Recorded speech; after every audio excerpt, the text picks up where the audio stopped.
Pinakamasama nagawa ko po, Mabigyan ng...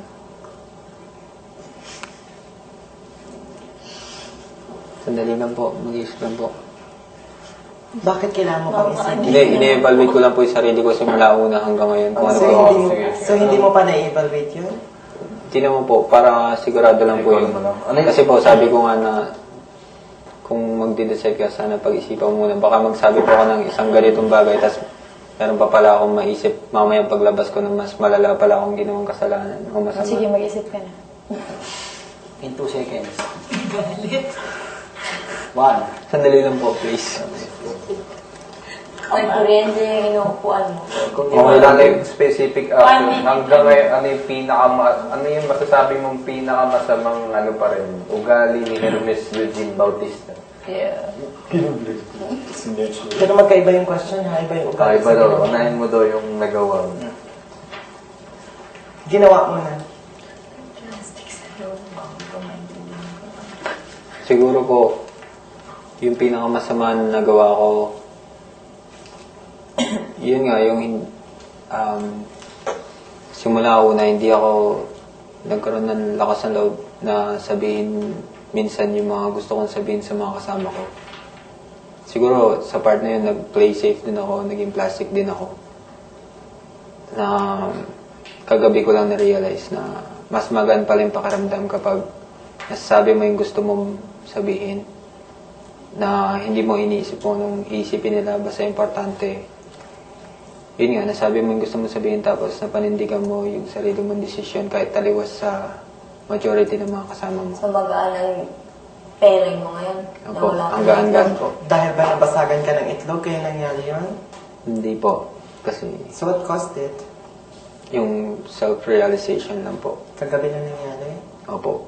Hindi ko po alam kung huli ng lahat pero huli man daw at magaling na ihahabol din. Ano yung pinakamasamang ugali ni Ernest? Hindi pa rin nababa. Na hindi pa naipakita din dito sa loob. Na ayaw mo rin sa sarili mo. Siguro po yung pinakamasamang ugali ko po. Cheesy. Malapit. Malapit sa babae. Malapit ang mabilis sa babae. Matinig. Siguro po sandali lang po. Mahaba ang hair? Siguro po yung pinakamasamang ugali ko po yung... Dali! Para pwede mong parehas na lang yung pinakamasamang nagawa kasi parang Masamang ugali. Iba siya. parang ugali din naman kasi. Amal ko. Ay, hindi po, hindi po. Kilala mo ba sarili mo, Ernest? Oh, palagay ko po. Siguro, yung pag... Sino ba nandyan, Hermes? Dito si Cathy. Kayong lahat po yung tinitignan ko. Sige, Masamang ugali. Siguro, Ernest. siguro po yung yung... Masamang ugali. Siguro po. Wala. Hindi po. Wala pong taong perfect. Huwag kang magpakyot. Hindi mo maisip. So, ibig sabihin ba, hindi mo talaga napag-iisipan? Hindi po, sandali lang po, please. Bigyan niyo po ako ng panahon para mag-isip kung ano po yung palagay kong masama sa akin na ugali.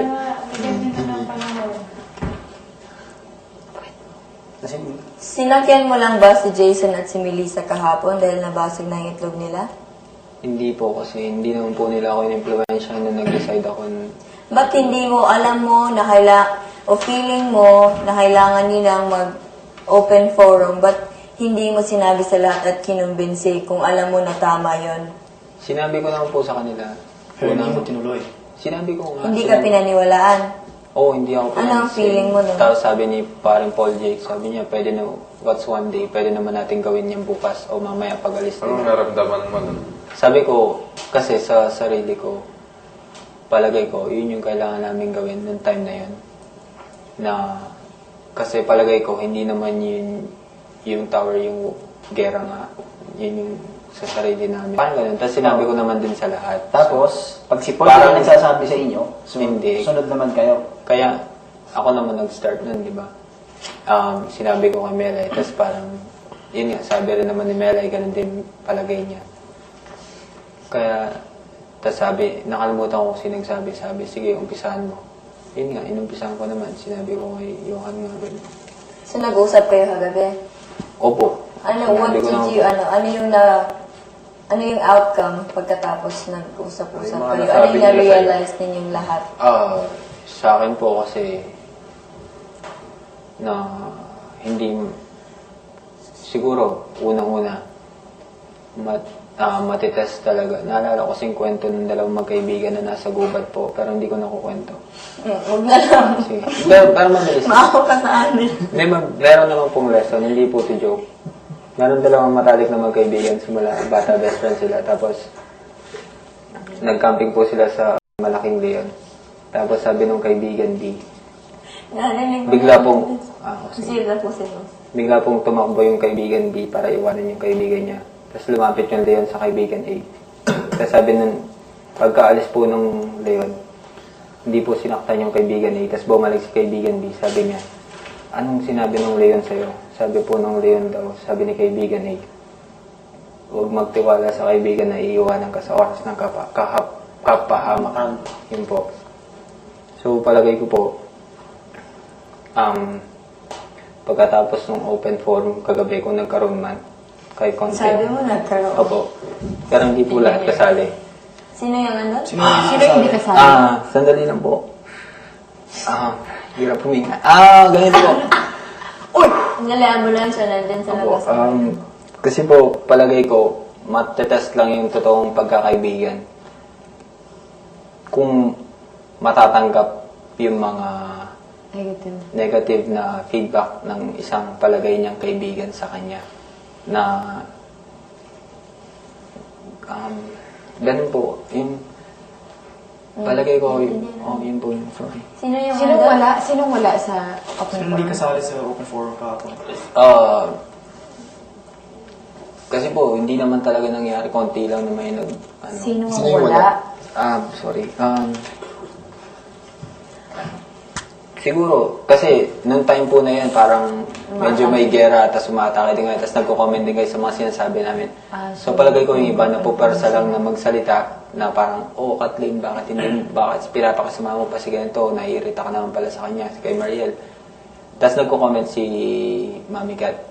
So palagay ko, kung hindi nyo pa ginawa yung mga bagay na yun, kung hindi nyo pa sinabi yung mga feedback ng isa't isa sa kanila, sa amin, hindi pa sila magko-comment na hanggat maaari, tinatry nilang itago na lang. Kasi 3 linggo na lang kayo dyan. Siguro po, parang gano'n. O kaya, naisip sino yung mga tumatahimik, yun yung mga tumatagal at di natatanggal.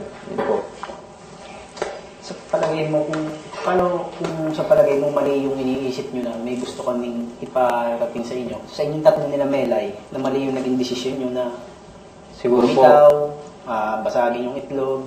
Nabasagan. siguro po kung mali po ako, habang buhay na lang po ako magiging mali, pero paninindigan ko po yung naging desisyon ko at di po ako nagsisisi.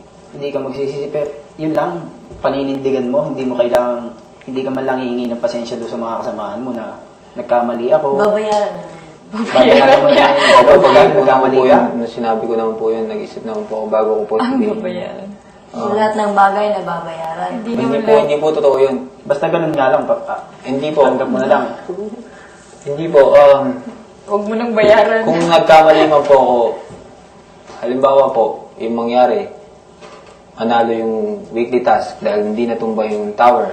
Tapos, kasi sabi naman ni Kuya bago nung start ng week na to. Paano nga, Pag, sisihin ka? sandali lang po, may sasabihin lang po ako. Pag parang patunayan niyo sa akin na kayo yung 8 karapat-dapat na housemates. Kung hindi, ako mismo magsasabi nakakahiya kayo. Nung bago po ako mag-decide na hindi na depensahan yung tower pala. Sabi ko po, sabihin na ni Kuya na nakakahiya ako. Pero alam ko sa sarili ko na yun yung tama sa palagay ko po. Kung mali, okay lang po. Kasi lahat naman ng tao nagkakamali. Tapos nakita ko rin kasi na parang nagiging seryoso na yung batuhan ng mga ice water.